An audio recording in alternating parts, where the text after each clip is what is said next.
venture, and then there's this brewery that great cheese, mac and cheese.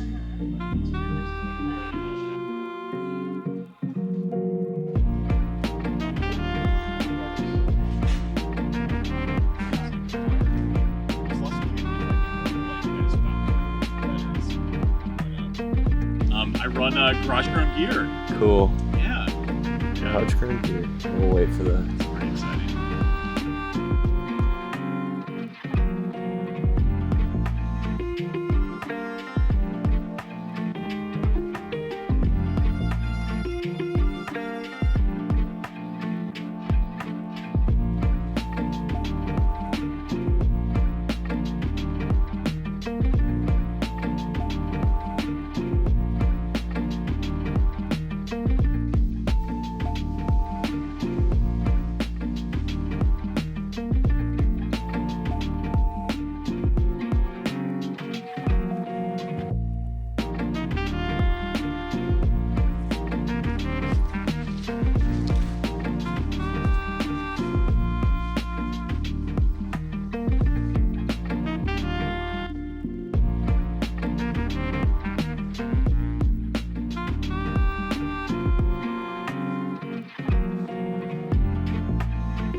Almost at the beach. That sounds cool.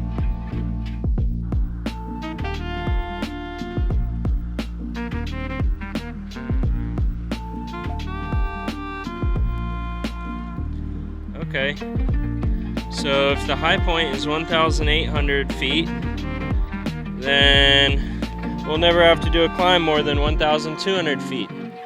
How many meters is that? A 300-meter climb? Cool.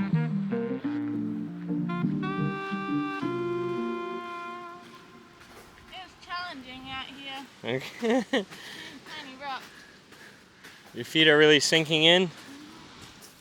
So we started this trail on September 21st, and we expect to be out here until about mid-October.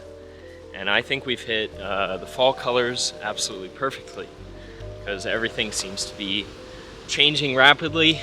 So far I feel like we've seen some peak fall colors, and I think it's just going to be incredible the entire way. We are going southbound, mainly for logistical reasons. I think the northern section is a little bit harder than the southern, so a lot of people choose to go north just to ease into it. But as I mentioned, the high point of this trail is only 1,800 feet, so to be perfectly honest, I don't expect this trail to be the most challenging thing that you could ever do. So regardless of direction you choose, I think you're going to have a really great time. The resupplies in between towns don't seem too far. There's certainly plenty of them as you're going down the coast of the lake. Lots of little tiny towns, some with just convenience stores, others with full-on grocery stores. And maybe about 50 miles apart is kind of what we're expecting. If you don't want, I don't think you would even have to hitchhike along this trail, as most of the towns are very, very walkable from the trail itself. So instead of hitchhiking into towns, which you have to do on a lot of other through hikes, on this trail, I think if you really didn't want to do that, you would only have to walk about 2 miles at most into a town.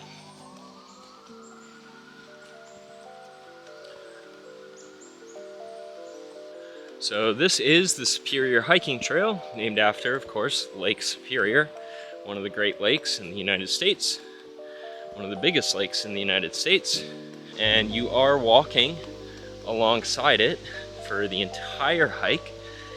You are not walking directly on the side of it. There's the lake, and then there's a bike path, and then there's a highway, and then there's you. So you'll have very many great views of the lake, as you're probably no more than 2 to 3 miles away from it at any given time, you are not actually physically walking along the lake very often. And I think there's only one real section where you are walking on the lake directly. But I think this trail is just going to be a fun time, and I kind of hope to just show it off so that other people come out and do it. You know, I've looked a lot at historical weather data, and I feel like September, October, there's not too much rain. The temperatures are still pretty mild. It's definitely going to get below freezing, but just all around, I don't think the climbs are going to be that big. I don't think you really have to do anything that is like beyond the scope of just hiking. But who knows? Maybe I am taking this trail too lightly. It's hard to say. Sprocket has bought the guidebook and has been reading it, and I think we just did one of the most remote sections of the whole trail where we crossed probably 10 roads, and every single time I checked my phone I had cell service. So if that's the level of remoteness to expect, then hey, that sounds great. I think this is just going to be a really great walk, a really fun time. The towns along the way look cool, and I think it's going to be really beautiful in the fall with views of a really special lake. So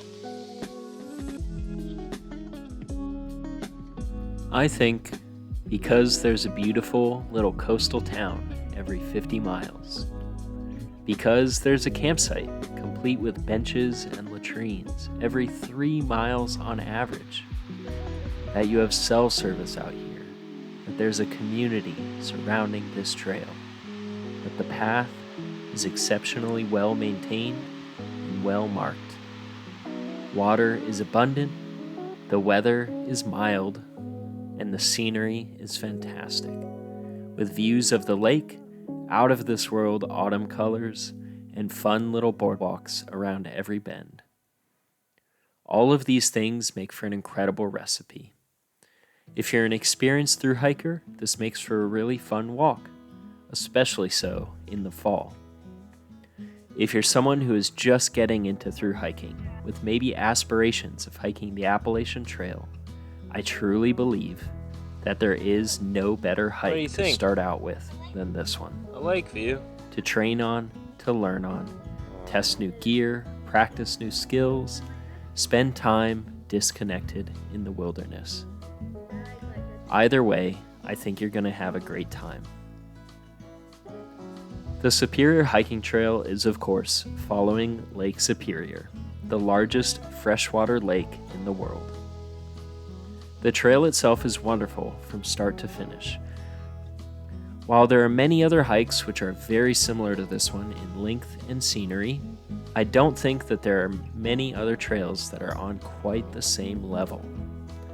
Part of that is just how incredible this hike is in the autumn months. But another big thing we're finding out here is a lack of roadwalks. Many other trails of this length will have significant roadwalk sections, while the SHT, on the other hand, is in the woods for nearly the entire way.